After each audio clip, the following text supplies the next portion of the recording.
श्लोक संख्या 39। हे मृगनयने, श्री कृष्ण के आमोद मंदिर रूपी तुम्हारे चिबुक पर मैं कस्तूरी से बिंदु रचना कब करूं? श्रीपाद बड़ी बड़ी लीला है। श्रीपाद ने स्फूर्ति में स्वरूप आवेश में श्रीमती के कानों में चक्र शलाकाएं पहनाई हैं। अब चिबुक पर कस्तूरी बिंदु लगाएंगे। चक्र शलाका पहनाने के बाद स्फूर्ति में विराम आ जाने से हाहाकार करने लगे थे। जात प्रेम भक्त की विरह वेदना की तीव्रता ही निविड़ होती है। फिर श्रीपाद तो महाभाव राज्य में है। रति दशा में भगवत रूप गुण आदि की स्फूर्ति में साधक अपार आनंद का अनुभव किया करते हैं, किंतु प्रेम के स्तर पर रूप गुण आदि की स्फूर्ति में भी पूर्ववत आनंद नहीं होता। तब तो और भी कुछ विशेष के लिए मन ललायित हो उठता है, और वो है साक्षात दर्शन। श्रीपाद महाभाव के स्तर पर हैं, अतः साक्षात दर्शन के लिए हृदय भरा है आरती और उत्कंठा से। स्फूर्ति और साक्षात दर्शन के बीच की एक अवस्था है। मैं कहने वाली थी, साक्षात तो बीच की अवस्था ही लगता है, साक्षात है पर है नहीं। फिर पकड़ने जाओ तो चला जाता है, बीच वाली। हाँ, बीच की अवस्था उसे साक्षात्कार कल्प या विस्फूर्ति कहा जाता है। विस्फूर्ति यानी विशेष भाव से या प्रगाढ़ भाव से स्फूर्ति। श्रीपाद का स्फुरण पूरा पूरा विस्फूर्ति ही है। उनकी क्या बाह्य दशा और क्या स्फूर्ति। चित्त ने एकांत भाव से श्री राधा चरणों को केंद्र बना रखा है, जहाँ संपूर्ण आत्मसमर्पण है, जहाँ बांटा बांटी नहीं होती।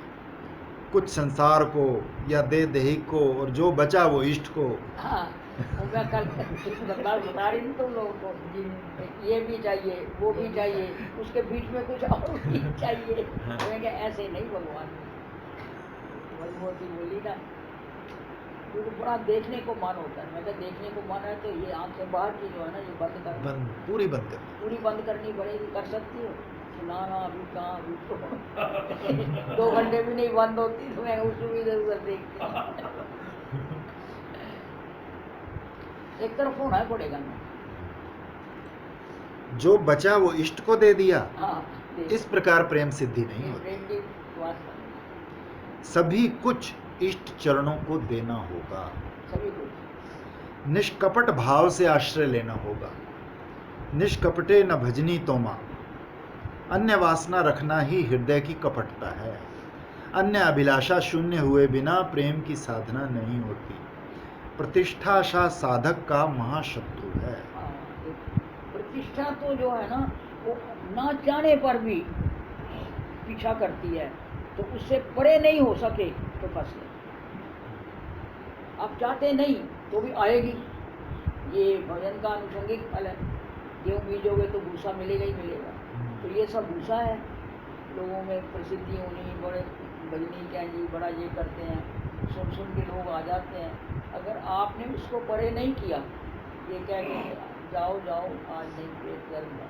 हमारे एक साथ थे, वो ऊपर एक किताब रख देते, कोई दूर से देखता उनका मन नहीं है तो कहते वो आ जाते, अरे भाई वो मेरी बही खाता लाना, जरा देखें किसका कितना देना है। वो आज लेने वाला आ रहा है, फिर फलाने का कितना देना है, फलाना ये दे गया।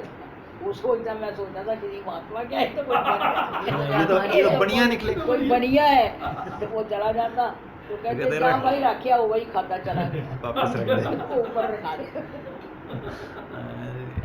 ऐसे माधवेंद्र बुद्धिपाद ने भी ये किया। जब उनकी क्षति फैली वहाँ पे रेमुना में, उससे फैलने से पहले वो वहाँ से चले गए। उनको पता भी भगवान मेरे लिए चोरी कर सकते हैं, इसकी चोर है, तो वह इसलिए क्षति इतनी फैल गई थी, उससे रातों रात भागे थी। वो होता तो वही रुकता है।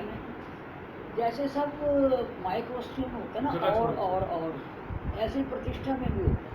थोड़ी सी मिलनी शुरू हो जाए, 4 आने शुरू हो जाए, तो लगता है अब 8 आ जाए, 8 आए तो फिर 16 आ जाए, तो फिर वही सर्वल का मन बन जाता है प्रतिष्ठा का भी।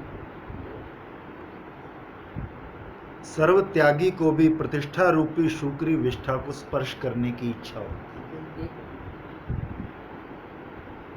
मैं ज्ञानी हूँ, गुणी पंडित भजनानंदी हूँ, मैं यशोभोगी होकर सबके ऊपर प्रभुत्व रखकर सुखी होऊंगा।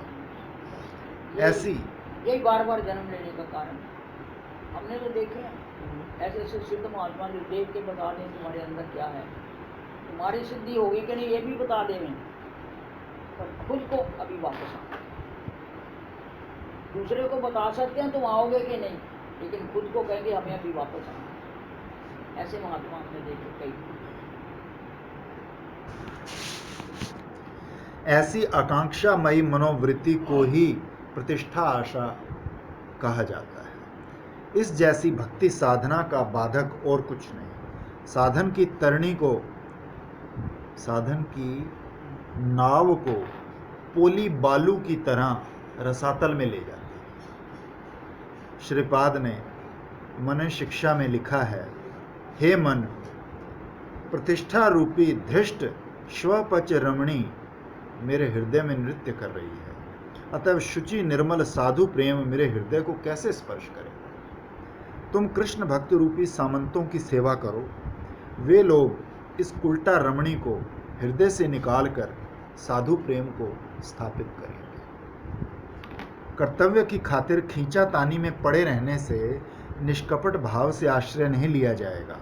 मैं श्री राधा की किंकरी हूँ, मेरा किसी से कोई संबंध नहीं। निरपेक्ष भजनशील व्यक्ति के हृदय में इस प्रकार की निष्ठा उत्पन्न होगी। रघुनाथ राधा कुंड तीर पर पड़े रो रहे हैं। क्या करने से, कैसा बनने से राधा रानी का प्रिय हुआ जाता है, ये आचार्य पदगण से सीखना पड़ेगा। तुलसी लीला राज्य में है। कस्तूरी द्रव की कटोरी बाएं हाथ में है, दाहिने हाथ में तुलिका है। उज्जवल नील वस्त्र पहने हैं। सब स्वामिनी का प्रसादी, सब उनका दान। सेवा से संतुष्ट होकर उन्होंने दिया है। स्वामिनी सामने खड़ी है। कैसी शोभा है, कैसा भ्रूविलास, नेत्र देखकर संबोधन, हे मृग शावाक्षी, नेत्रों में चंचलता है। तुलसी ने मृगमद उनकी नासिका के पास रखा है और वे कृष्ण की अंग गंध पा रही हैं। ऐसी गंध कहाँ से आ रही है। मृग शावक की तरह आकर्ण विस्तृत चंचल नयनों से चारों ओर देख रही है। लगता है प्रियतम आ रही है। श्री राधा भावाविष्ट महाप्रभु की उक्ति, कस्तूरी लिप्त नीलोत्पल तार जयी परिमल, ताहा जिनि कृष्ण अंग गंध, व्यापे चौद्द भुवने, अरे सर्व आकर्षणे, नारी गणेर आँखी करे अंध, सखी हे कृष्ण गंध जगत माताए, नारीर नासाए पैशे, सर्व काल तहाँ वैसे, कृष्ण पाशे धरी लैया जाए। हरे नारीर तनु मन, नासा करे घूर्णन, खसाए नीवी छुटाए केश बंध, करी आगे बाउरी, नचाए जगत नारी हेनो, डाकाती कृष्ण अंग गंध। चैतन्य चरितामृत। दोनों एक दूसरे की गंध से मालूम हो जाता है। गंधो माधुर माधुरा ये लक्षण श्री तो अपनी गंध से वो कृष्ण को माधुर कर देते हैं, तो वो उनको कर देते हैं। भगवान लीला में है ना, भ्रमरी की तरह एक दूसरे की तरफ दोनों आकृष्ट हो जाते हैं अंग गंध पाते। तो वृंदा देवी फूल देती है जो कृष्ण ने हाथ में लिया हुआ है, वो श्री जी के हाथ में आता है, तो उसमें इतनी सुगंध है कि दौड़ते हैं दोनों एक दूसरे की तरफ। मृगमद की गंध से श्रीमती अधीर है। कैसी कैसी भाव माधुरी वदन पर और नेत्रों में प्रकाशित हो रही है। तुलसी कहती है, हे मृग शावाक्षी, ये कस्तूरी द्रव है, जिसके लिए चंचल हो वो नहीं आया। स्वामिनी की छाती जैसे फट गई, वो आया नहीं, सुनकर व्याकुल है। तुलसी अपनी वाणी से शाम को मूर्त कर चिबुक पर कस्तूरी बिंदु लगा रही है। जानती हो तुम्हारा चिबुक कैसा है? मुकुंद का आनंद मंदिर। जो लोग तुम्हारे हैं उनके मुक्ति दाता, इसलिए मुकुंद। सुनकर स्वामिनी विभोर है, स्थिर होकर बैठी है। समय जानकर किंकरी ने चिबुक पर कस्तूरी बिंदु अंकित कर दिया। मनोरम चिबुक पर वो झिलमिला उठा। लगा जैसे स्वर्ण कमल पर बैठा भृंग शिशु मधुपान कर रहा है। तुलसी कहती है, वो भी काला, बिंदु भी काला। उसकी मैं रोज जगह सोचती पर हूँ कि कस्तूरी रखना चाहिए वहाँ, जो मैं यहाँ लगाती हूँ ना रोज, चुकंदर का लगा लेती हूँ, मैं रोज सोचती हूँ कि एक कस्तूरी रखनी चाहिए, वहाँ कस्तूरी तेल लगाना चाहिए। उसकी जगह पर अधिकार कर लिया, उसे ईर्ष्या होगी। मंदिर का मालिक आकर इसे उठा दे, मैं यही चाहती हूँ। स्वामिनी के चरणों में प्राण उत्सर्ग किए हैं दासी ने, उनका मन जानकर सेवा कर रही है।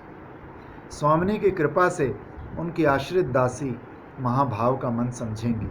हम लोग स्वयं को उनकी दासी कहते हैं मुंह से, तभी स्वामिनी की आहट नहीं मिलती। मन प्राण उनकी सेवा के योग्य होंगे तो वो अवश्य ही उत्तर देंगे। हमारे पंजाबी का एक गाना है कि जाके गुरु दे दीवारे वापस आंदा की कम, लइए रज के नजारा छाती पांदा की कम, ढूंढी यार दे बूए ते रमानी पैनी है, जिंद जान और प्राण ओदे उत्ते लगानी पैनी है। वो एवें नहीं मिलता, मुड़ना वापस जाना हाँ, आशकां नूं मेना, ओदे दरवाजे ते प्राण की बाजी लगानी पैनी है। तो देख लो कोई क्या, ये इसी सी झलक आई तो बस हमारा काम हो गया, अब खत्म साधन भक्ति, अब कम पहुँच गए। ऐसे नहीं, सारी उम्र उसके ऊपर प्राण निछावर करने का। आहार नहीं, निद्रा नहीं, दिवानिशी व्याकुल प्राणों से उनके लिए रोदन, ये सब देखकर भी क्या करुणामयी स्वामिनी नीरव रह सकती? श्री भागवत में श्री नारायण ने दुर्वासा ऋषि से कहा, जिन लोगों ने सब छोड़कर मेरी शरण ली है, मैं उनका त्याग करने के लिए उत्साही कैसे हो सकता? सब छोड़ के आगे एक दो लाइनें हैं, इसलिए मुझे लगता है कि गृहस्थ के दो ही सुख सबसे ज़्यादा है। एक स्त्री सहवास और नन्हे नन्हे बच्चों की तोतली बोली, कोई ना पिघले। आज देखा ना, वो नहीं पिघला तो बच्चों ने फोन किया तो झट से पिघल गया। तो मैंने कहा ये दो चीज़ जो है यही सबसे बड़ी उत्तम है गृहस्थाश्रम में। दुर्वासा जी कहते हैं, जिन्होंने बच्चों की तोतली बोली और स्त्री सहवास छोड़ के मेरी शरण ली है, दुर्वासा जी आप उन्हीं के पास वापस जाओ, मैं आपका कुछ नहीं कर सकता। फिर स्वामिनी तो साक्षात कृपा की मूर्ति है। पुरुष विचार कर करुणा करता है, स्वामिनी अपार दयावती है, निर्विचार होकर करुणा करती है। मेरा हृदय मोह अंध है, कृपा कर शुद्ध कर चरणों में आश्रय दो। इस प्रकार व्याकुल प्राणों से प्रार्थना करने से उनकी करुणा का अवतरण हो गई। श्री राधा की भाव कांति लेकर ही गौर इतने करुणामय है, निर्विचार होकर ईश्वर को प्रेम देकर धन्य किया। उन्हीं गौर के एकांत कृपा पात्र हैं रघुनाथ। थोड़ा सा जल नहीं निगल पा रहे, स्वामिनी के दर्शन नहीं कर पाया, इस जीवन को रखकर क्या लाभ?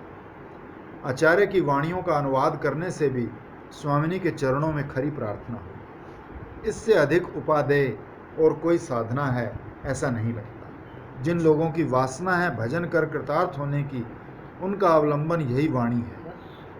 इस वाणी के अक्षर अक्षर में राधा चरण एक निष्ठा मूर्त है। प्रेम पूर्ण सरस परिहास करते हुए तुलसी ने श्रीमती के चिबुक पर मृदमद बिंदु लगाया। स्वाभाविक रूप से सुंदर वदन माधुरी और भी प्रदीप्त हो उठी। आहा, मैंने माधुर्य सागर से निकले मुख चंद्रमंडल पर वो जो कृष्ण वर्ण कस्तूरी बिंदु अंकित किया, इसे देखकर श्री कृष्ण अपनी मोहर से अंकित वस्तु समझकर श्री मुखचंद्र को अपना द्रव्य मानकर अवश्य ही सरस करेंगे और स्वयं रस अनुभव कर धन्य होंगे। तुलसी स्वामिनी के विरह विधुर हृदय में उच्छ्वास ले आती है। धन्य है सेवा परिपाटी, चित्त में कितनी कितनी लीला स्मृतियां जगा रही है। पूरी लीला सुना देंगी, एक बिंदु लगाते लगाते पूरी बंसी चूरी सुनाएगी उसको। चिबुक पकड़ने को हुई तो कुछ हाथ नहीं आया। विरह सागर में मग्न चित्त लेकर आर्त स्वर में विलाप करते हुए बोले, और कब साक्षात भाव से कस्तूरी बिंदु अंकित करूंगा। कुरंग नयनी राधे चिबुक तोमार, कृष्णेर लोभनीय प्रमोद आगार, मृगमद बिंदु ताहे करिबो रचना, कतो दिन हाय मोर पुरिबो वासना। श्लोक संख्या 40। हे देवी, मैं तुम्हारी दंत पंक्ति को रक्त वर्ण रेखा द्वारा कब सजाऊंगा? ठीक उसी तरह जैसे पद्मराग मणि की तरह वर्ण विशिष्ट सूत्र से मुक्ता ग्रथित होती है। ये दांतों के बीच, ये मैंने आपको तब भी पूछा था मैंने। हाँ, दांतों के बीच कोई लाल चीज लगाते हैं क्या? हम वो लगाते हैं ना, क्या? जैसे दांतों को करने के लिए केसर और उसका वो लगा के फुट लगाते हैं। तुम लोग लगाते हो? ना, हम भाव तो वही रहता है, वास्तव में होठ पे लगा, दांत पे है कहाँ? हाँ, वो अंदर दांत इतने होने भी चाहिए ना, विग्रह के होने भी तो चाहिए। विग्रह के होंगे तो ही तो लगा पाएंगे। नरसिंह जी के में लगाते हैं। वो तो खुला ही नहीं होता ना। ऐसे होठों पर भी आएगा इसमें, पता नहीं अभी तक होठों नहीं पर आया। तो समझ में आ ये रहा है। होठों के ऊपर दांतों भी पर समझ लाली में लगा नहीं के आया बैठे, था। गले चलिए, पे लगाते हैं। अभी इसमें पता चल जाएगा। श्रीपाद की स्फुरण धारा निरंतर प्रवाहित है। इस बार श्रीमती की दशन पंक्ति की सेवा। हे देवी, जैसे मुक्ता फल को पद्मराग मणि के लाल धागे से शोभित किया जाता है, उसी तरह तुम्हारी दंत पंक्ति को मैं रक्त रेखा द्वारा कब भूषित करूं? तो किसी लाल चीज से लगाते हैं। वो पान खाते हैं ना, पान में तंबाकू वाला पान जो खाते हैं ना, उनके दांत वैसे हो जाते हैं। हाँ, आउटलाइन पूरी आउटलाइन हो जाती है, वैसा ये बना देते हैं। क्योंकि मेरे को पता है, फिर उनका एक दोस्त खाता था तो उसको पूरे मुंह में खिमाम होता है, वो खिमाम टाइप का वाला होता है। तंबाकू वाला, तो उसका कोई रस होता होगा जो लगाते हैं लोग। या वैसा ही कत्था कुछ- कत्था हो सकता है। कत्थे का ही कलर होता है वो। कत्थे का रंग होता है। कत्था लाल चूना है। हाँ। स्वामिनी जी की अपूर्व सेवा की उत्कंठा से श्रीपाद का हृदय भरा है। जैसे क्षुधा के बिना अन्न व्यंजन का आस्वादन मधुर नहीं होता, वैसे ही उत्कंठा के बिना सेवा रस का आस्वादन का चमत्कारित्व नहीं होता। स्वामिनी पीछे खड़ी होकर रघुनाथ की व्याकुलता की माधुरी का आस्वादन कर रही है, पर सामने आकर दर्शन नहीं देती। व्याकुलता की भोक्ता हैं इष्टदेव राधा रानी। भक्तेर प्रेम विकार देखी कृष्णेर चमत्कार, कृष्ण जार न पाए अंत केबा छार आर।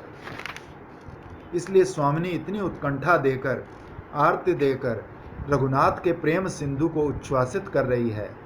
श्री राधा की साक्षात सेवा प्राप्ति के अभाव में श्रीपाद के हृदय की तीव्र उत्कंठा ने स्वामिनी के लिए हृदय विदारक रोदन ने श्री रूप के हृदय को विगलित कर दिया है।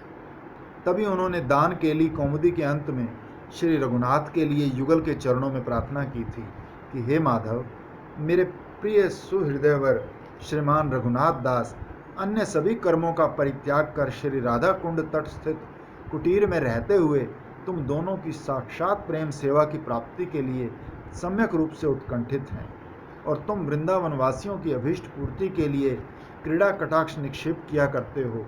इसलिए उनके तृष्णा रूपी वृक्ष को शीघ्र सफल कीजिए। इन्होंने मथुरा गमन के बाद जो विरह किया ना, तो इतने अजीब हो गए कि प्राण छूट जाएंगे। फिर रूप गोस्वामी को दान के लिए कौमुदी लिखनी पड़ी उनको प्राण देने के लिए, तभी वो थोड़े स्वस्थ हुए। दान के लिए कौमुदी मथुरा गमन के बाद लिखी। विलाप कुसुमांजलि में श्रीपाद ने श्रीमती के चरणों में विलाप कुसुम अर्पित कर उनकी प्रेम सेवा की है। उसमें अहर्निश विरहिणी दासी की जिस तीव्र विरह आकुल दशा का भाव चित्र अंकित हुआ है, वो प्रेम विभावित मानस नेत्रों से रागानुगीय साधक के लिए आस्वाद्य है, देखने योग्य है।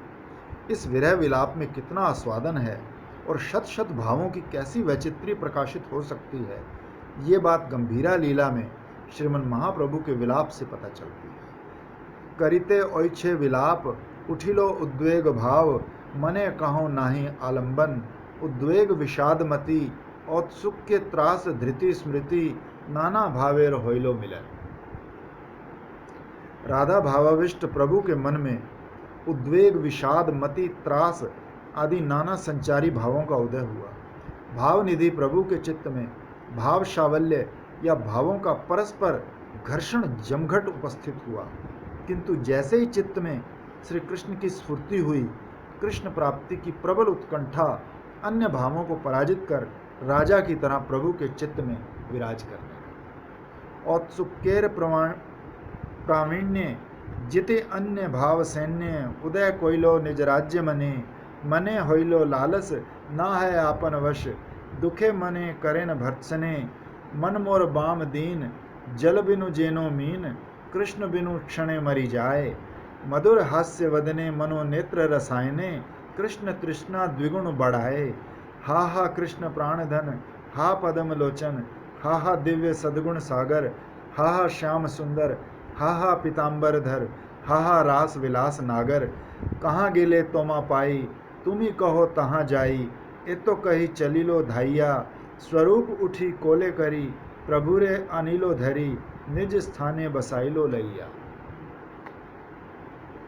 श्री महाप्रभु के एकांतिक करुणा पात्र श्रीपाद रघुनाथ दास गोस्वामी में भी उत्कंठा प्रधान विविध भाव तरंगों का उदय देखने को मिलता है। स्फूर्ति में श्रीपाद कहते हैं, देवी श्रीमती के चिबुक पर मृगमद बिंदु अंकित कर तुलसी ने स्वामिनी के हृदय में लीला रस का आस्वादन जगाया है।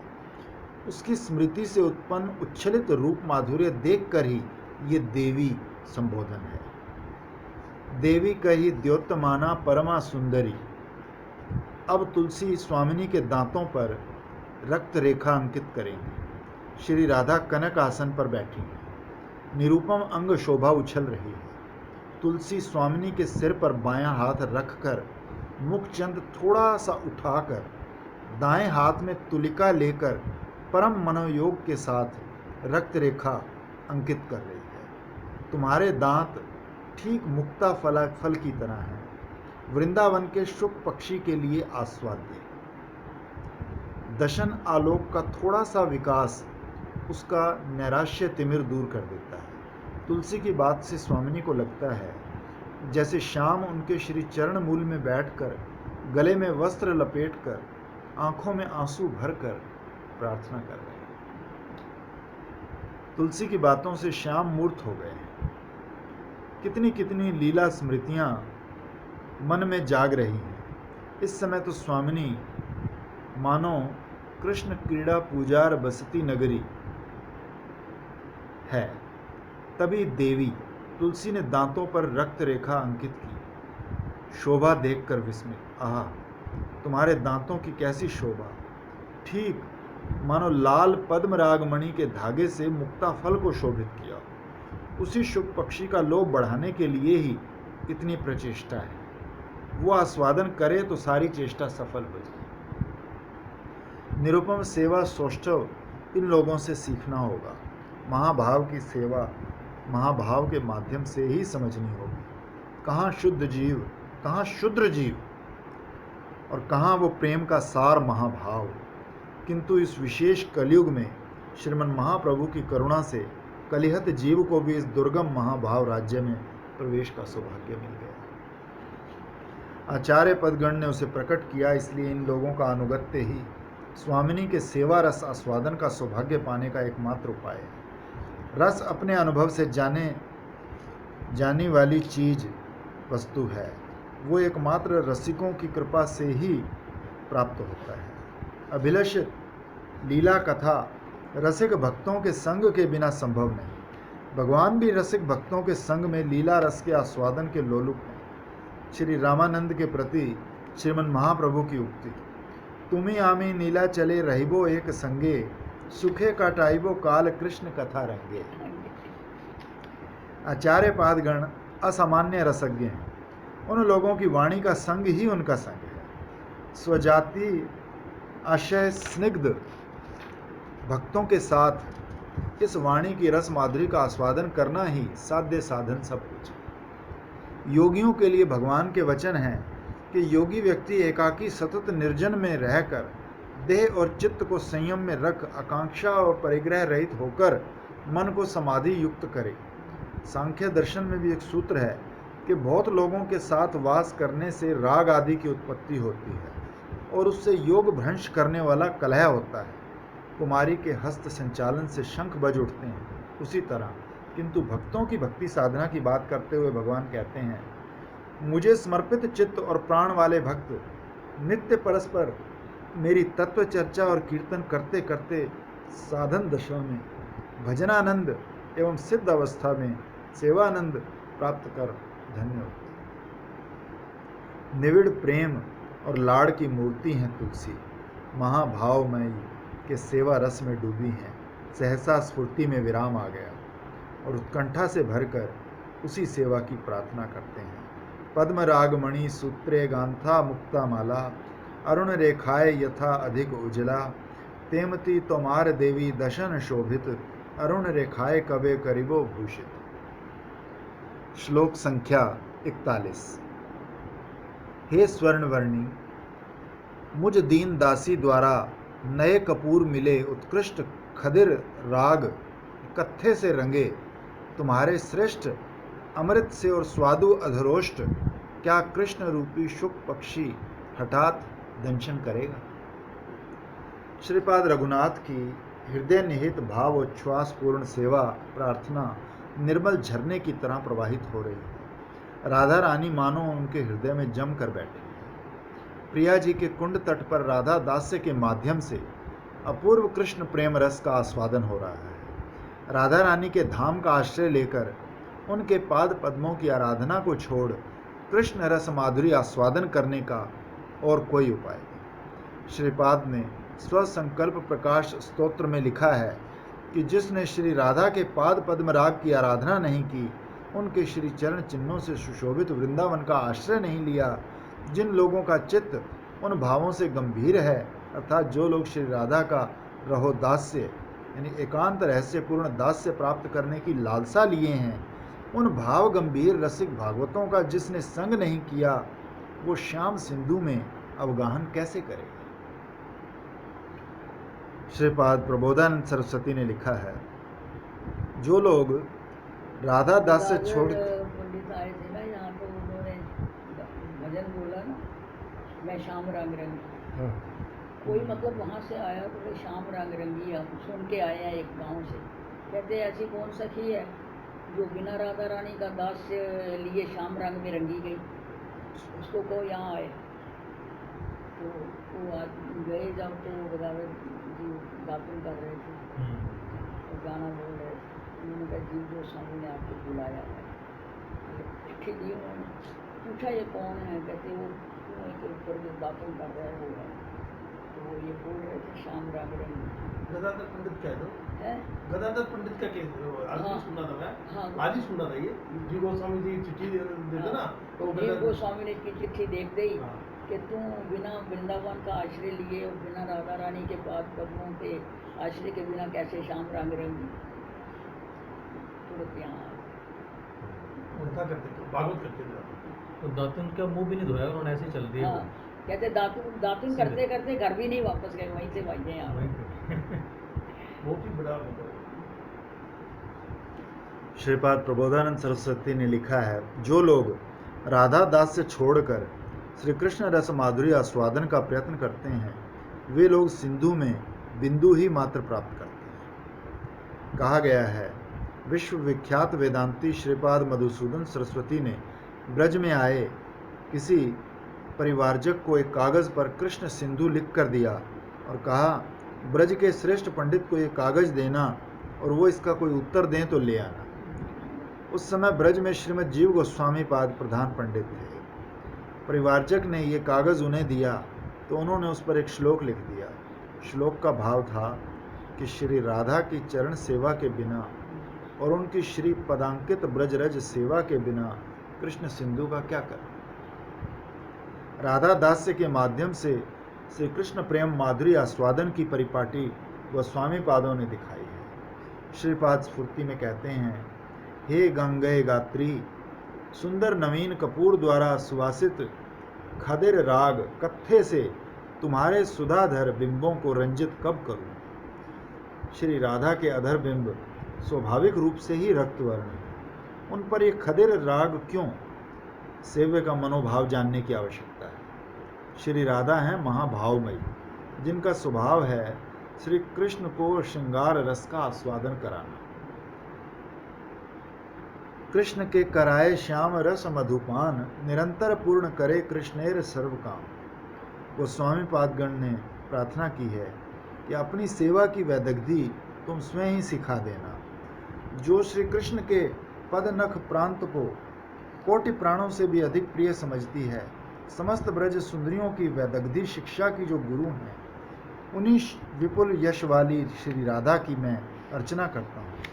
साधक को ये बात पता करनी चाहिए कि मैं जो सेवा कर रहा हूँ उसे उन्होंने ग्रहण किया कि नहीं। भजन कर आनंद पाता हूँ इसीलिए करता हूँ। नियम किया है, किए बिना नहीं चलेगा, किंतु प्रकृत भजन का सौष्ठव ऐसा नहीं होता। भजन का सौष्ठव है इस भाव में कि खो रहा हूँ। हृदय में अभीष्ट के लिए अभाव बोध जगना चाहिए। खाना पीना सजना धजना आमोद प्रमोद सब कुछ है, साथ में भजन भी चल रहा है। ये भी चलता है, वो भी चलता है, ये भी चल रहा है, साथ में बालक ये भी चलता है, वो भी चलता है। कल यही बात कर रहे थे, ये भी चाहिए, वो भी चाहिए।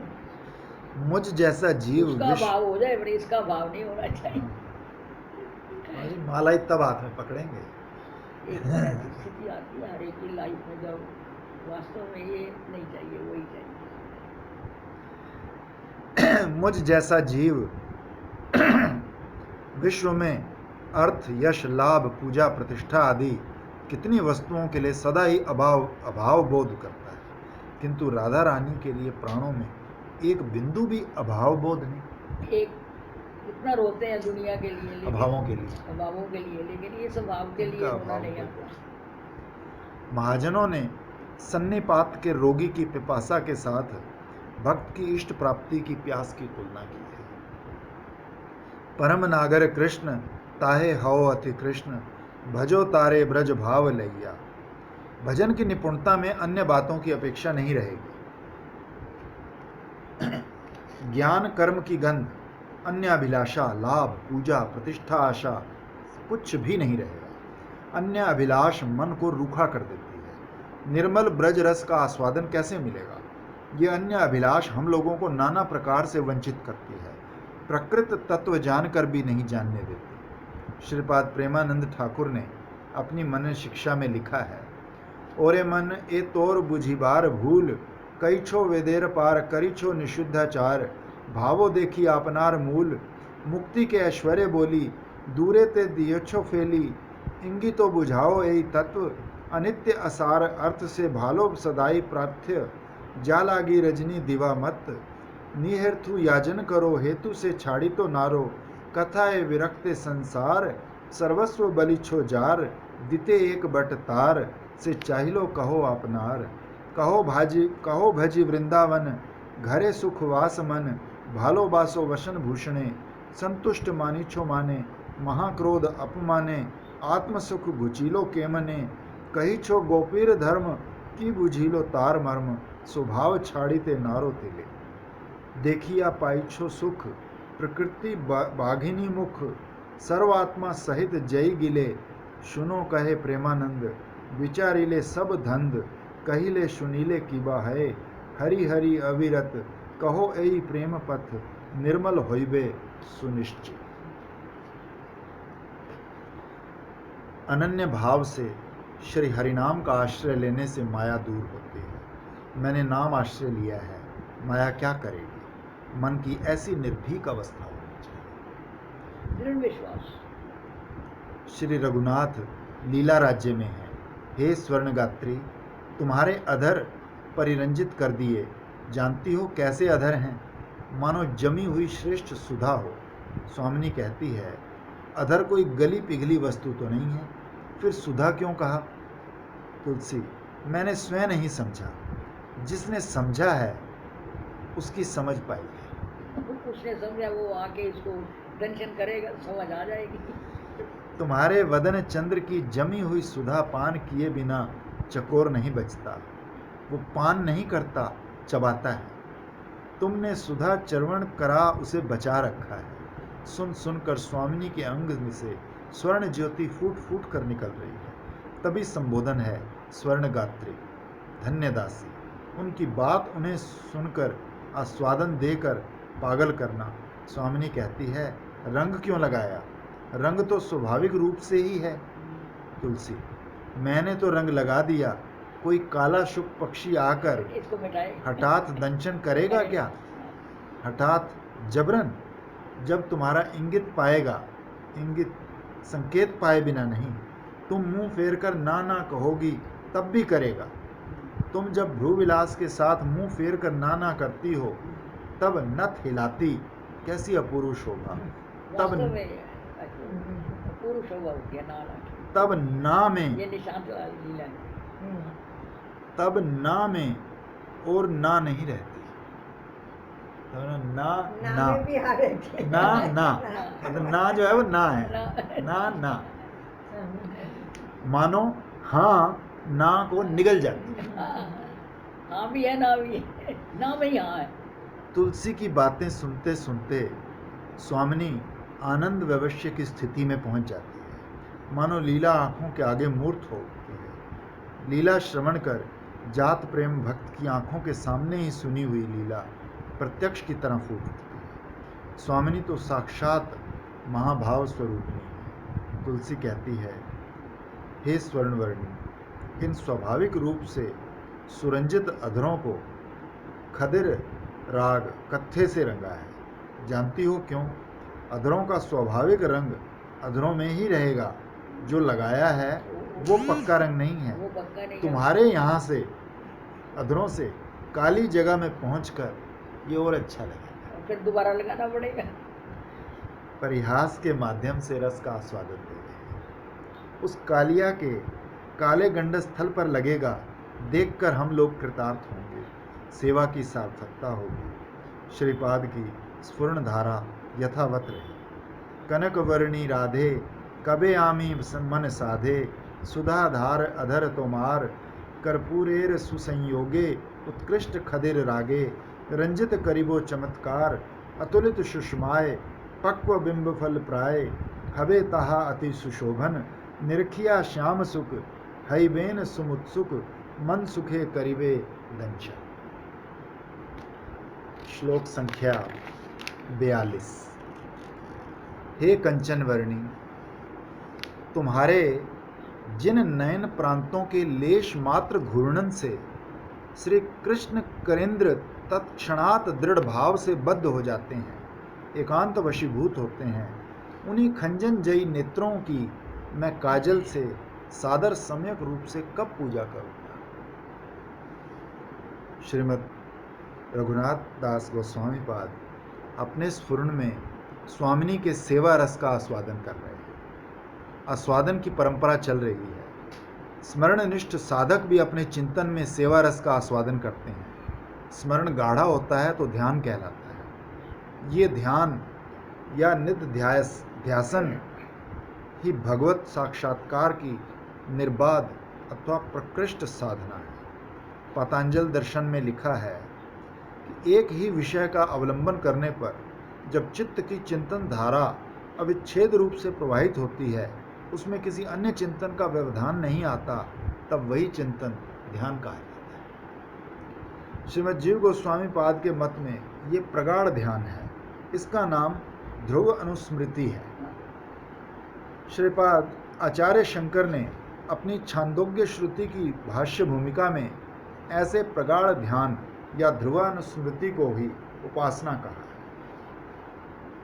उपासना में शास्त्रों द्वारा व्यवस्थित किसी एक ध्यान के विषय का अवलंबन कर उसमें चित्त वृत्ति का एकाकार प्रवाह इस प्रकार उत्पन्न करना होता है कि उसमें अन्य किसी वस्तु का ज्ञान व्यवधान के रूप में न आ सके। भक्त साधक सर्वश्रेष्ठ साधनांग श्री नाम संकीर्तन के साथ स्मरण का अभ्यास करते हैं। नाम कीर्तन के प्रभाव से जैसे जैसे चित्त दर्पण स्वच्छ होता है और भक्ति देवी का आविर्भाव होता है, तैसे तैसे साधक ध्यान या ध्रुव अनुस्मृति के राज्य में पहुंचकर विमल आनंद प्राप्त कर धन्य होते हैं। श्रीपाद दास गोस्वामी गाढ़ स्फूर्ति में स्वामिनी की श्रृंगार सेवा कर रहे हैं। इस श्लोक में कज्जल सेवा का स्फुरण है। जिन नेत्रों के प्रांत देश के थोड़े से घूमने से कृष्ण रूपी हाथी बंध जाता है, उन्हीं नेत्रों की मैं काजल से कब पूजा करूं। वे स्वामिनी को जय श्री के रूप में अनुभव कर रहे हैं। ऐसी ऐसी क्रीड़ाओं के समय नेत्रों की शोभा से कृष्ण रूपी करेंद्र बद्ध हो जाते हैं। राधा रानी का उत्कर्ष व्यक्त हुआ है। श्याम सुंदर का एकमात्र अवलंबन है श्रीमती का वही दृष्टि विलास। नेत्र अच्छी तरह घुमाने नहीं पड़ते, थोड़े से घूर्णन से ही कृष्ण करी वशीभूत हो जाते हैं। दृष्टि विलास में प्रचुर मादन रस निहित है। अप्राकृत नवीन मदन पर तभी उसका ऐसा प्रभाव है। पूर्व राग की अवस्था में श्री कृष्ण ने श्री राधा की सखी से कहा था, इस अपूर्व भ्रूधनु से जब कटाक्ष अक्षर निकलते हैं तो आनंदमय की आनंद मूर्छा तक उदित हो जाती है। श्रीमद् प्रबोधानंद सरस्वती पाद ने लिखा है, जिनके कटाक्ष शराघात से विमूर्छित श्री नंद नंदन के हाथ से वेणु गिर जाता है, शिखंड चूड़ा स्खलित हो जाता है और पीत उत्तरीय भ्रष्ट हो जाता है, उन श्री राधा की मैं रसपूर्वक कब परिचर्या करूँ। राधा रानी के नयनों की अपूर्व शोभा का आस्वादन कर श्याम विभोर हैं, इतने सुंदर हैं तुम्हारे नयन। आँखी तारा दुटी विरले बसिया, सृजन करे छे विधि, नील पद्म भावी लुब्ध भ्रमरा, लुटिते छे निर्वधि। नैनों के सौंदर्य ने श्री कृष्ण को अनुगत बना दिया है। हाथी की तरह स्वच्छंद विलासी कृष्ण, किसी प्रकार का नियंत्रण नहीं, उन्हें भी नियंत्रित किया है। श्री राधा के ईशत दृष्टि विलास है। तात्पर्य यह है कि अपने अलौकिक सौंदर्य माधुर्य से वे समस्त जीवों का चित्त मन हरण करते हैं, तभी उनका नाम हरि है। और अपने आनंद द्वारा सबका चित्त अपनी ओर आकर्षित करते हैं, तभी उनका नाम कृष्ण। उनकी वशीकरण का हेतु एकमात्र कृष्णेंद्रिय सुख तात्पर्य में प्रेम ही है। श्री कृष्ण को वही प्रेम वश में कर सकता है जिसका उद्देश्य लक्ष्य एकमात्र श्री कृष्ण का सुख है। उस प्रेम की जाति और परिमाण के तारतम्य कमी वेशी के अनुसार वश्यता भी कम या अधिक होती है। प्रेम चार प्रकार का है: अणु, अपेक्षिक, न्यूनाधिकपूर्ण, महान और परम महान। ये प्रेम साधक जीव में अणु बराबर, नारद आदि में अपेक्षिक न्यूनाधिक में, ब्रजवासियों में महान, एकमात्र राधा रानी में परम महान। इस चार प्रकार के प्रेम के आगे श्री कृष्ण की वश्यता भी भिन्न भिन्न है। यही कारण है कि राधा रानी के परम महान प्रेम के आगे परम स्वतंत्र श्री कृष्ण की ऐसी वश्यता होती है, मदन मोहन करेंद्र स्वामिनी के ईशत नयन घूर्णन से बंध जाते हैं। उत्तर घोष्ठ स्वामिनी चौबारे में है। श्री कृष्ण की विरह ज्वाला से अधीर कृष्ण दर्शन के अभाव में एक एक क्षण कोटि कोटि युगों की तरह लग रहा है। सखी दिखा रही है, सुंदरी पश्य मिलती वनमाली, नागर नहीं दिख रहे सो स्वामिनी मुक्त भाव से देख रही हैं। हृदय में पूंजीभूत है विरह व्यथा, नयन चषकों से उस असीम रूप सुधा को पिए ले रही है। कितने कितने भावों की अभिव्यक्ति हो रही है। विरह का दावानल दर्शन मात्र से शांत हो गया। एक बार श्याम सुंदर ने देखा, साथ ही साथ लजा गई। घूंघट खींच कर चली जा रही है, जाते जाते भी मुड़कर खड़ी हो जाती है। जाने से पहले एक बात ही, नयन प्रांतों में लेश मात्र दृष्टि, थोड़ा सा कटाक्षपात, लज्जा है इसलिए दृष्टि चंचल है। आंखों की कोरों में कैसी अद्भुत दृष्टि है। लज्जा से दृष्टि की शोभा कितनी सुंदर हो गई है। हर्ष जनित ईशत हंसी, दृष्टि में सुशोभन, लज्जा के साथ विनय मिला है। श्याम स्वामिनी के दृष्टि पिपासु हैं और स्वामिनी का भाव है, मैं तो कुछ दे नहीं पाई, तभी नयन कोरों में विनय है। एक बार तो देख पाई इसलिए हर्ष है। दृष्टि विलास कितना कुछ कह गया। स्वामिनी का दृष्टि विलास विरही श्याम की प्राण रक्षा की महौषधि है, ध्यान का धन है। श्याम ने वो दृष्टि माधुरी हृदय पटल पर अंकित कर रखी है। वो सत्कार ना पाते तो बचते नहीं। क्षण भर की दृष्टि से कितना कुछ कहा था। श्याम है ध्यानकारी। पूर्व राग की अवस्था में इसी दृष्टि विलास ने उन्हें उन्मत्त कर सारी रात जगाए रखा है। जो सर्वनियंता हैं उन्हें नियंत्रित किया है इन नेत्रों के कटाक्षपात। जिनकी जरा सी कृपा दृष्टि पाने के लिए कोटि कोटि ब्रज सुंदरियां व्याकुल हैं, वे राधा रानी की लेश मात्र दृष्टि सुषमा से इतने आकुल, इतने विहल, नेत्रों के इशारे से कृष्ण करेंद्र मुग्ध हैं। उन्हें विवश कर दिया है इस नयन माधुरी ने। इतने इतने लीला रस का आस्वादन प्रदान करते करते किंकरी तुलसी सेवा कर रही है। कहती है, स्वामिनी, तुम्हारे जिन नयनों के ईषत घूर्णन से कृष्ण करी वशीभूत हो जाते हैं, ये दासी उन नयनों को पूजा नहीं करेगी? ऐसे देवता की क्या पूजा नहीं की जाती? महाजन कहते हैं, दृष्टि विनिमय में रहो। लीला गुप्त एकांत रहस्यमयी लीला से भी अधिक रसास्वादन होता है। यही कारण है कि श्री राधा की भावमयी दृष्टि की इतनी अर्चना होती है। यही भावयुक्त देखी राधास्य नयन, संगम हईते सुख पाए कोटि गुण।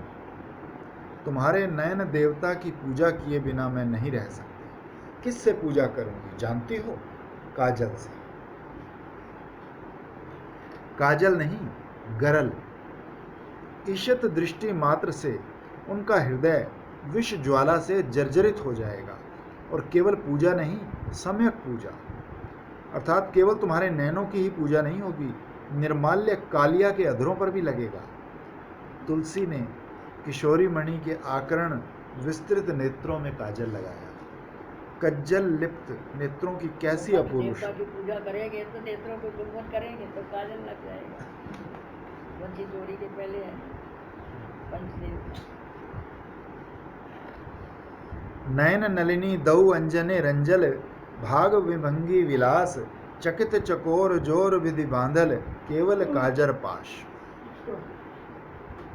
श्री राधा के अंजन रंजित कंजन नयनों को की शोभा माधुरी देखकर लगता है सूर्य बैरी सघन तिमिर अंधकार ने यह सोचा कि किरणमाली सूर्य का अब उतना प्रभाव नहीं रहा, और ये सोचकर ही तिमिर ने अपने कृष्ण कानित जाल में सूर्य सुहागिनी दोनों नलिनियों को लपेट लिया। किंतु कैसा आश्चर्य, इससे नलिनी द्वय की कमनीय कांति मलिन नहीं हुई और भी सुंदर हो गई। तुलसी स्वामिनी को सुना सुनाकर उन कज्जल युक्त नेत्रों से कह रही है, हे नयन, अन्य अंगों को स्वर्ण मुक्ता आदि से भूषित कर मैंने सब इंद्रियों में श्रेष्ठ तुम्हें कज्जल लिप्त कर कलंकित क्यों किया? यदि तुम्हारे मन में ऐसी बात आए तो मेरा उत्तर सुनो। तुम दोनों कृष्ण दर्शन छोड़ और कुछ नहीं चाहते। क्या भाव है, क्या काला कज्जल लगा दिए और इसके लिए सदा व्याकुल रहते हो। तभी मैंने कृष्ण रुचि अंजन द्वारा तुम दोनों की पूजा की है। सहसा स्फूर्ति भंग हो गई। क्या बात, कितनी जबरदस्त उपमा दी है। क्या क्या सब विलाप करने लगे। खंजन नैनी राई, क्षण नेत्र कोणे चाई, बद्ध करो कृष्ण करी राजे, से नयन कबे मरी, कज्जले रंजित करी, सा जाई वो सुमोहन साजे। श्लोक संख्या 43। हे सुवर्णांगी श्री राधिके, तुम्हारे मान भंजन के समय ब्रजेंद्र नंदन श्री कृष्ण जिस महावर चिन्ह से रंजित मस्तक होकर और अधिक शोभा को प्राप्त हुए थे, वही आलता महावर मेरे द्वारा तुम्हारे पद तलों में अर्पित होकर अतिशय कांति का विस्तार कब करें? श्रीपाद का स्वरूप आवेश अति सांद्र है, सघन है। आवेश में स्वामिनी की सेवा के लिए प्रार्थना कर रहे हैं। स्फुरणगत आस्वादन अति विचित्र है। फिर अभीष्ट वस्तु के अनुभव का अभाव होने पर चित्त का विक्षेप। जो लोग सिद्ध हैं उनके पास अनुभूति को छोड़ और कुछ नहीं रहता। जो लोग भजन में किंचित अग्रसर हुए हैं उनके पास भी कुछ अनुभव परंपरा रहती है, अन्यथा वो क्या लेकर रहेंगे? प्रेमी के जीवन का अवलंबन है स्वप्न और स्फूर्तिगत आस्वादन एवं अनुभव परंपरा। श्रीपाद के पास है स्वाभाविक स्वरूप आवेश, उसमें कोई कृत्रिमता नहीं। साधक को पहले चेष्टा करनी पड़ती है, फिर स्वाभाविक हो जाता है। जात रति भक्त के पास स्वाभाविक है। जब चिन्मय आवेश में स्वामिनी के निकट रहना है तो कितना मधुर अनुभवी जन उसी रस में निरंतर डूबे रहते हैं। स्फूर्ति के विराम में श्रीपाद के हृदय में विपुल आरती जगी थी। प्रार्थना तरंगों में डूबा चित्त पुनः लीला राज्य में चला गया। इस बार श्री चरणों में आलता लगाई, कहती हैं, हे स्वामिनी, ये जो अलक्तक राग महावर है, इसकी महिमा जानती हो? मन ही मन सही, उनसे बातें करना कितना मधुर है।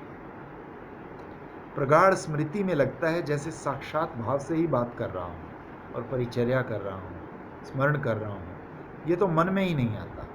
श्रीपाद को विस्फूर्ति हुई है। स्वामिनी के निकट कटोरी में महावर और तूलिका लिए बैठे हैं, बातें कर रहे हैं। तुम्हारे मान भंजन के समय ब्रजराज नंदन जब इस महावर से रंजित मस्तक हो जाते हैं तो और अधिक शोभा धारण करते हैं। ये उनका अपकर्ष नहीं, इससे तो उनका उत्कर्ष ही बढ़ता है। श्री गोस्वामी पाद कहते हैं, श्री कृष्ण के अखिल गुणों में प्रेम वश्यता और प्रेमार्ध चित्तता, ये दो गुण श्रेष्ठ हैं। ये दोनों समस्त गुणों के संजीवक हैं। प्रेम की माधुरी है ना, माधुरी, लीला माधुरी और प्रेम वश्यता। चौथी कौन? प्रेम वश्यता, प्रेम वश्यता और प्रेम आर्ध चित्तता। इसका हो सकता है कोई और नाम भी हो जो वेणु माधुरी, वो लीला माधुरी, प्रेम माधुरी, लीला माधुरी और प्रेम वश्यता और प्रेम रचित्री है शायद। हाँ, उसी को ही कहते होंगे, एक प्रेम आर्ध चित्तता। प्रेम की घनीभूत मूर्ति हैं श्री राधा, इसलिए श्री कृष्ण श्री राधा के इतने वशीभूत रहते हैं। और ये वश्यता ही श्री कृष्ण के उन दो महागुणों का परम उत्कर्ष है। अपना उत्कर्ष आविष्कार करना सभी चाहते हैं, तभी तो कवि जयदेव का रूप धारण कर उनके गीत गोविंद का अधूरा चरण पूरा किया था, देहि पद पल्लव मुदारम। श्री राधा के अनुगत कृष्ण ही हम लोगों के उपास्य हैं। श्री राधा के चरणों से लगा आलता चिन्ह श्री कृष्ण का शिरोभूषण है। सिर की जो शोभा मयूर पुच्छ से नहीं होती, वो अलक्तक चिन्ह से होती है। इसका मर्म भली भांति राधा किंकरी ही जानती है। श्री श्री लीला शुक ने कहा है, तुम्हारा अनन्य साधारण परिचय यही है कि तुम शिखी पिच्छ मौली हो। मयूर पिच्छ सिर पर क्यों? श्री कृष्ण गोचारण को जाते हैं तो उनकी नव जलधर कांति देखकर वृंदावन के मयूर आनंद में आत्महारा होकर नृत्य करने लगते हैं। उन सबका नृत्य देखकर नटराज गोविंद भी अपने पीठ वाले कटी वस्त्र को मोर पुच्छ की तरह दोनों हाथों से उठाकर मयूर की तरह नाच उठते हैं। उन्हें देखकर मोर और हर्ष के साथ नाचने लगते हैं। ऐसा करने से उनके दो चार पंख झड़ जाते हैं। श्री कृष्ण को लगता है जैसे मोर कह रहे हैं, हे प्रेम के देवता, विधाता हम लोगों को मनुष्य देह नहीं देते तो इन वन फूल फलों से तुम्हारी सेवा कर देते। हाय, वो सौभाग्य तो हमें प्राप्त नहीं है। हम हैं पक्षी जाति, हमारे ये रंगीन पंख सब पसंद करते हैं।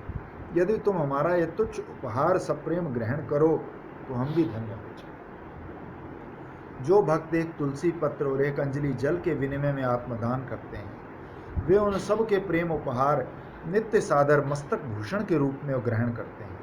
श्री कृष्ण हैं श्रृंगार रस मूर्ति, महाभावमयी श्री राधा के श्री चरणों का आवक, जो उनके श्री चरणों से निकले प्रचुर महाभाव रस से भावित है, श्रेष्ठतम प्रेम उपहार है।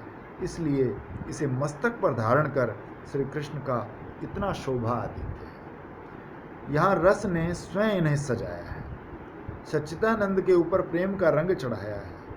कर्णपुर श्री गोविंद के अंग पर श्रीमती के अलक्तक चिन्ह की शोभा वर्णन करने में सुदक्ष है। एक बार स्वाधीन भर्तिका कांता श्री राधा के चरणों में महावर लगाते समय श्री हरि ने श्री चरण माधुर्य से आकृष्ट होकर श्री चरण वक्ष पर रख लिए तो शक्त अलक्तक उनके वक्ष से लग गया। तब वो उनके हृदय पर स्थित श्रीवत्स कौस्तुभ और स्वर्ण रेखा रूपी रमा देवी की निंदा कर उनके श्यामल वक्ष पर शोभा पाने लगा। लगता है जैसे सघन अंधकार ये देखकर कि प्रातःकालीन उदीयमान सूर्य की छटा से अब मैं नष्ट होने वाला हूँ, उसकी स्तुति कर रहा है। अथवा कालिंदी के काले जल में कमल फूटा है, वही यावक रस तुम लोगों की रक्षा करे। इस प्रकार मानमयी की महावर श्री हरि के मस्तक पर लगकर उनकी शोभा विस्तार करती है। कुंज में श्रीमती माननी है, नागर उनके पैरों में नत है। थोड़ा देखोगी नहीं, थोड़ी बात नहीं करोगी तो मैं क्या लेकर रहूँगा। सखियों को हाथ में कर फुसलाकर प्रभावित कर श्री चरण सिर पर रख लिए। मान पलायन कर चुका, श्री चरण घर्माक्त पसीने से युक्त हैं। सिर पर महावर लग गई, मयूर मुकुट सरक गया। श्याम रस राज्य के सम्राट हैं इसी से। ये श्री चरण मस्तक पर धारण करके ही वे रसिक शेखर हैं, रसिक केंद्र मौली। जिनका सुंदर मोर पुच्छ चूड़ा श्री राधा चरणों में विलुंठित है, उन्हीं रस घन मोहन मूर्ति विचित्र केली महोत्सव में उल्लसित श्री हरि की मैं वंदना करता हूँ। सब भूलकर माधुर्य रस में मग्न हैं, इसीलिए वे रस घन मोहन मूर्ति हैं। ऐश्वर्य की आंच रहने से रस नहीं होता। कितनी कितनी लीलाओं के रस का आस्वादन देते हुए तुलसी स्वामिनी के चरण वक्ष पर रखकर महावर लगा रही है, फूंक मारकर सुखा भी रही है। ऐसी सेवा परिपाटी किंकरी को छोड़ और कौन जानता है। श्री चरणों में लाल महावर की कैसी शोभा है। जैसे अरुण देव ने सूर्य प्रिया नलिनी द्वय की सेवा के लिए ही महावर के रूप में श्रीपाद पद्मों में आश्रय लिया। अनुरागिणी किंकरी श्री चरणों की रमणीय सुषमा देखकर अभिभूत होकर कहती है, अरे महावर, इन मूंगे जैसे लाल लाल चरणों के सौंदर्य विकास में अपने को अयोग्य समझकर खेद मत करना। इन चरणों का आश्रय कम सौभाग्य से नहीं मिलता। इस चरण आश्रय के फलस्वरूप तुम्हारे और अधिक सौभाग्य का उदय होगा। तुम शाम के घुंघराले केशों तक को परिशोभित कर सकोगे। धन्य है तुम्हारा भाग्य। महाभावमयी के चरण कमलों में आश्रय पाया। तुलसी मन ही मन कितनी बातें कर रही है। स्वामिनी अन्यमनस्क है। तुलसी द्वारा परोसे गए रस में मन डूब गया है। तुलसी ध्यान आकर्षित कर कहती है, स्वामिनी, चरणों में जावक लगा दिया।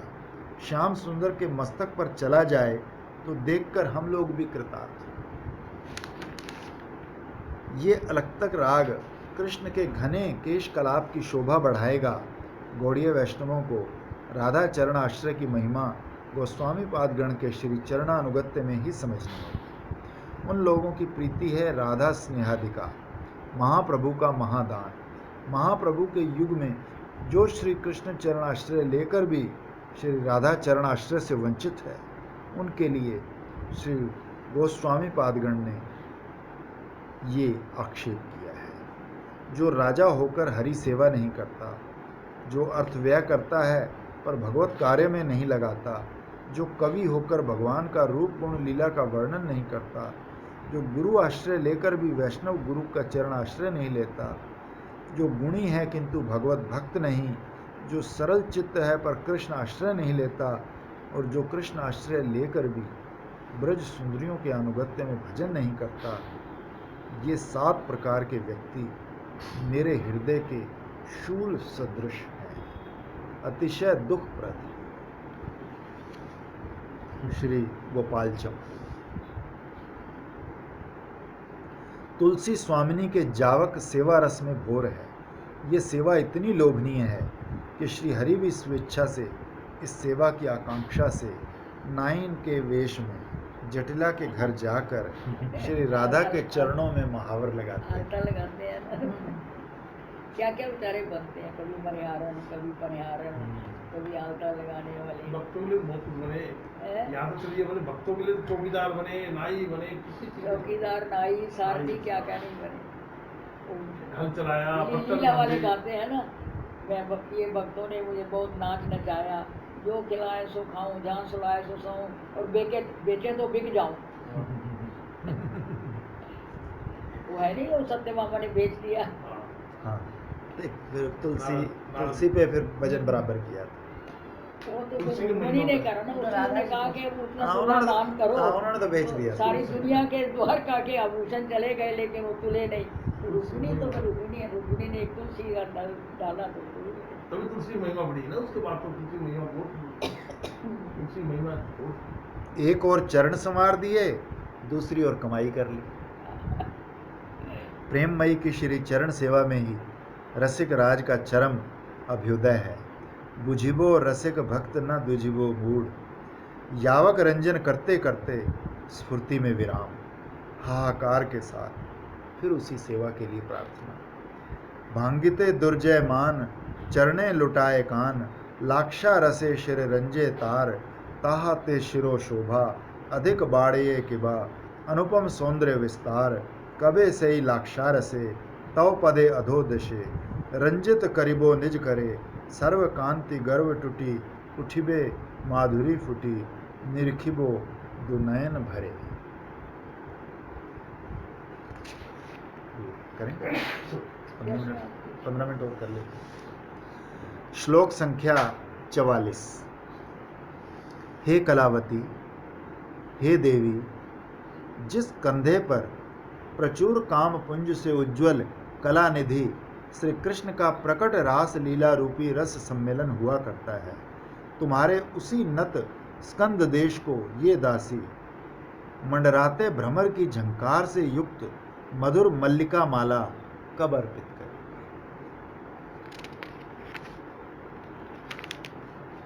स्फूर्ति के विराम में साक्षात सेवा के लिए प्रार्थना। श्री चरणों में महावर लगा दी, अब एक मल्लिका माला गले में पहनाएंगे। मंडराते भ्रमर की झंकार से झंकृत मधुर माला। पहले स्फूर्ति में अर्पण।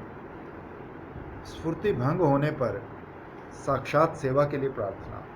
माला पहनाने बैठती है तो कितनी ही लीला स्मृतियां मन में जगती हैं। कलावती संबोधन में रास लीला की स्फूर्ति है। तुम कलावती हो। रास लीला में कला निधि के साथ कितनी कलाएं प्रकट की थी। रसवती संगे रसिक वर राय, अपरुम रास विलास कला रसे, कथो मनमथ मूर्छाए, कुसुमित केलि कदम्ब कदम्बक, सुरभित शीतल छाए, बांधुली बंधु मधुर अधरे धरि, मोहन मुरली बजाए, कामिनी कोटि नयन नील उत्पल, परिपूजित मुख चंद। रास में शतकोटि गोपियों का समावेश है, किंतु कलावती के प्रति ही विशेष लक्ष्य है। रास लीला की एक मधुर स्मृति तुलसी के मन में जगी है, उसी का आस्वादन स्वामिनी को करा रही हैं। एक का भाव दूसरे के हृदय में संचारित होता है, जैसे भक्त के साथ अन्य के चित्त में भी भक्ति भाव का संचार होता है। भावमयी को भाव तरंगों में डूबकर सेवा करनी होगी। चित्त मन उस तरह योग्य ना हो तो भाव की सेवा कैसे होगी। महाभाव के हृदय में सुख का संचार करना होगा। महाभाव से श्रृंगार की और श्रृंगार से महाभाव की सेवा। राधा कृष्ण दुह प्रेम, लक्ष्य बाण जेनो हेम, जहाँ हिलोल रस सिंधु, चकोर नयन प्रेम, कामरति करे ध्यान, प्रीति सुखेर दुह बंधु, राधिका प्रिय सीवरा, वाम दिके मनोहरा, कनक केशर कांति धरे, अनुरागे रक्त साड़ी, नीलपट्ट मनोहारी, मणिमय आभरण परे, करये लोचन पान, रूप लीला दुहगान, आनंदे मगन सहचरी, वेद विधि अगोचर, रत्न वेदीर पर, सेबो नित्य किशोरी किशोरी। आचार्य की महावाणी की सेवा करते करते ही चित्त में योग्यता आएगी। वो वाणी ही योग्यता ला देगी। केवल भक्त संग, प्रेम भक्ति रस रंग, लीला कथा ब्रज रस पूरे। ब्रज रस से पूर्ण लीला कथा के श्रवण कीर्तन स्मरण से और सर्वश्रेष्ठ साधनांग नाम संकीर्तन से चित्त उज्ज्वल हो उठेगा, जिसमें ब्रज लीला का ध्यान और गायन प्रमुख रूप से विद्यमान है। और जो प्रेष्ठ नाम संकीर्तन से उज्ज्वल है, उसी भक्ति से ब्रज जातीय प्रेम उदय होता है। यद्यपि गान कहने से नाम संकीर्तन का भी बोध होता है, तथापि निज प्रियतम नाम संकीर्तन को प्रेम का अंतरंगतम साधन मानकर पुनः विशेष रूप से उल्लेख किया गया है। ये भी कह सकते हैं कि प्रियतम नाम संकीर्तन को ही प्रेम संपत्ति का लक्षण मानकर पृथक उल्लेख किया है। नतांसयो शब्द से स्वामिनी के स्कंद देश की शोभा स्मृति पथ पर उदित हुई है। रास विलास में राधा रानी के कंधों की कैसी माधुरी, रास विलासी श्याम सुंदर के विशाल बाहुदंड द्वारा आलिंगित हैं, इसीलिए नत स्कंद।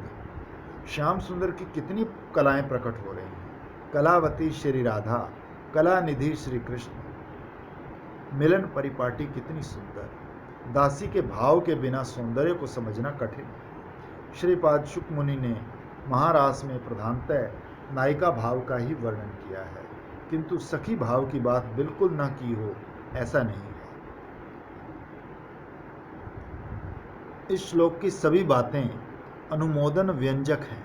समझना होगा कि श्री राधा की सखियां श्री राधा कृष्ण की दर्शन उत्कंठावश हिरणियों से श्री राधा कृष्ण के विषय में पूछ रही हैं। कुशल है? सब कुशल है। वो आया था चाचा जी ने बताया। मंजरियां भी एक प्रकार की सखियां हैं।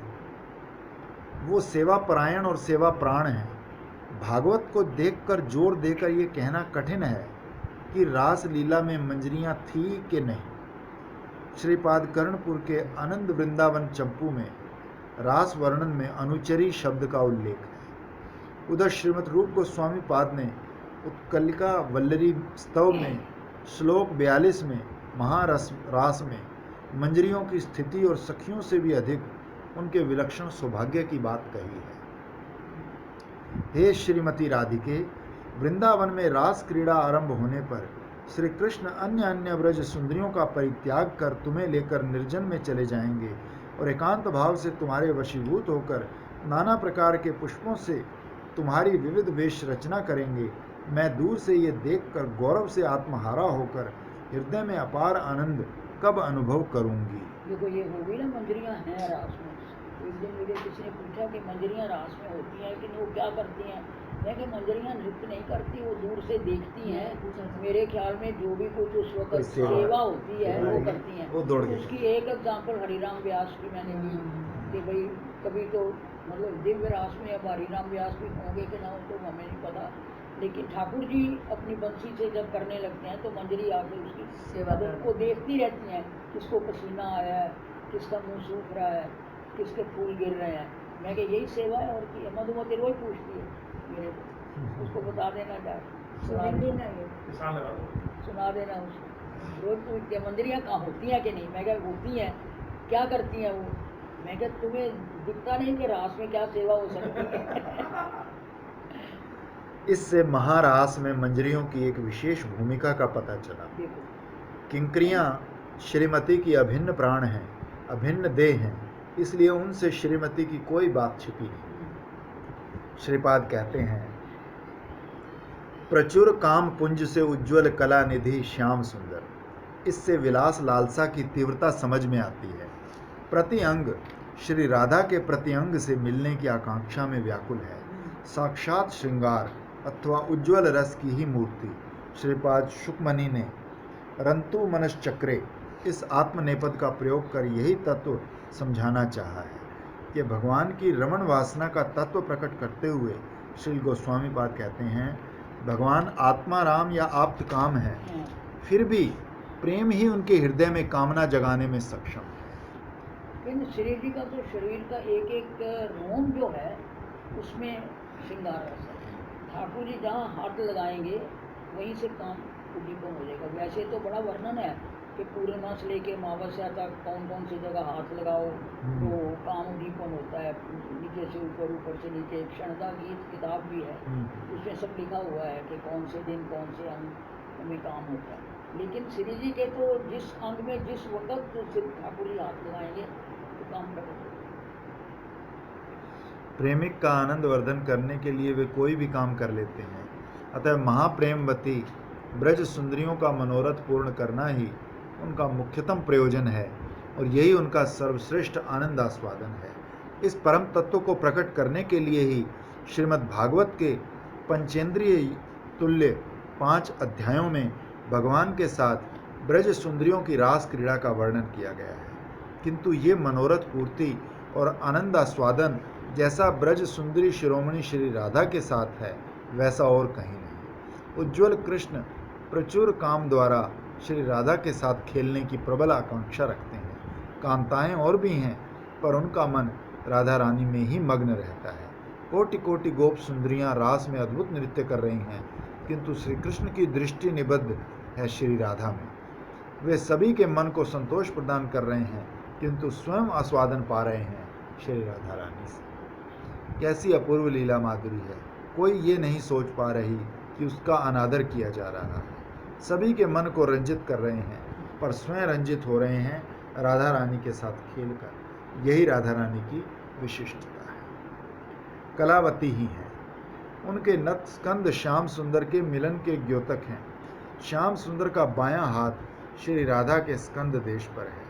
तुलसी की वर्णन शैली से मानो रास लीला रस महाभावमयी के आगे मूर्तिमान हो उठा है। अपने स्कंद पर श्याम के बाहु स्पर्श का निबिड़ आनंद उपभोग कर रही है। उनका भाव जानकर तुलसी किशोरी मणि के चित्त को लीला रस में डुबा रही है। अभी तो स्कंद पर उनकी बाहु हैं, अभी मल्लिका माला पहनाऊं तो संभव है वो टूट जाए। छोड़ो ना, धन्य किंकरी, इस तरह कौन आनंद देता है। जिस तिस की बात वो नहीं सुनती, रसानुकूल होती है तो सुनती है, अन्यथा नहीं। महाप्रभु सभी की बात नहीं सुनते थे। गीत श्लोक ग्रंथ किबा जय करियाने, प्रथमे सुनाए सही स्वरूपेर स्थाने। वो पास करते थे कि तब अंदर जाते थे। स्वरूप ठाई उत्तर जदि लैया तार मन, तबे महाप्रभु स्थाने कराए श्रवण। रसा भाई है जदि सिद्धांत विरोध, सहिते न पारे प्रभु मने है क्रोध। भावुक के आगे बात करना कठिन। इष्ट कथा समालोचना में भी भावानुकूल प्रसंग होना चाहिए। भजन के मनोभाव का विनिमय होना चाहिए। मन बड़ा पवित्र हो, जीवन का संपूर्ण भार जिन्हें दिया है उनके मनोमत नहीं होंगे। हाँ स्वामिनी, तुम्हारे मन का भाव मुझसे कतई छिपा नहीं रहेगा। राधा रानी की सेवा करने के लिए अन्य सभी आवेशों को छोड़कर संपूर्ण मन उन्हीं को देना पड़ेगा। श्रीपाद रघुनाथ का मन लीला राज्य में है। स्वामिनी आगे खड़ी है, कह रही है, ये देखो मल्लिका की माला तुम्हारे नत स्कंद पर पहनाऊंगी। दोनों एक दूसरे को बाहुओं द्वारा आलिंगित हैं। कभी नत स्कंद चरण विन्यास की परिपाटी कितनी सुंदर है। श्याम की बाईं बाहु ने स्वामिनी के बाएं स्कंद पर होते हुए वक्ष तक पहुंचकर अपनी आकांक्षाएं पूरी की थी। आजानुलंबित बाहु आई थी आकांक्षा पूर्ति के अनुकूल भाव से। दोनों आँखों की कोरों से एक दूसरे को लेहन कर रहे थे। एक एक बाहु द्वारा आलिंगित प्रचुर पुलक युक्त गोरी स्वामिनी, सांवले श्याम सुंदर। उसी मिलन से नत स्कंद काम पुंज से जल गया था श्याम। तुमने उसे निर्वापित किया था, शांत किया था। शतकोटि गोपिते नहीं काम निर्वापण, यह तेई अनुमान श्री राधार गुण। धन्य दासी, रस का कितना कितना आस्वादन देकर सेवा कर रही है। रूप रघुनाथ के अनुगत्य के बिना इस रस की उपलब्धि नहीं होगी। जैस पशुपति दग्ध जीवावत काम, पशुपति ने जिसको जला दिया उसको काम दोबारा पैदा कर जीवन दे रहे हैं। जय सनातन रूप प्रेम भक्ति रसकूप, इस कुएं में मन को डुबाना होगा। तुलसी ने स्वामिनी के गले में मल्लिका माला पहना दी। एक बड़ा मणि दर्पण सामने रखा। अब देखो कैसी सजी। प्रतिबिंबित रूप की माधुरी देखकर स्वामिनी व्याकुल है। तुलसी उसे भोग करा सकेगी? असंस्कृत रूप देखकर ही वो इतना मुग्ध होता है। ये अपरूप रूप लावण्य देखकर उसकी न जाने क्या अवस्था होगी। तृषित नागर को इस रूप का आस्वादन ना देकर तो सब व्यर्थ ही हुआ। इस प्रकार तुलसी के साथ स्वामिनी की कितनी मन की बातें हो रही हैं। सहसा स्फूर्ति में विराम आ गया। हाहाकार करते हुए प्रार्थना, तुम्ही कलावती कृष्ण रूप पूर्ण कला निधि, सुप्रचुर काम पुंज उज्ज्वल अवधि, प्रकट मधुर रास रस संभावेते, नत स्कंद देश तव कृष्णे सुख दिते, सेई नत स्कंदे फुल मल्लिकार माला, जहाते भ्रामर कुल लोभे करे खेला, कबे एई दासी जन करिबे अर्पण, पुल के भरीबो तनु आनंदे इतनी करके करते हैं, इसीलिए वो ये जगह जो है ना ठाकुर जी के स्वरूप में ये सिखाने से ऊपर हो गए बैल की तरह, क्योंकि ऐसे करके अर्पण करते हैं ना, तो ये जगह ऊंचा दूर की है नहीं, कृष्ण रूप में यही है। चार माधुरी में एक बंसी माधुरी है, बंसी लीला रूप माधुरी प्रेम चार, तो और किसी स्वरूप में वंशी नहीं है ना इतनी प्रेमवशता है, ना ऐसा रूप है, ना लीला है।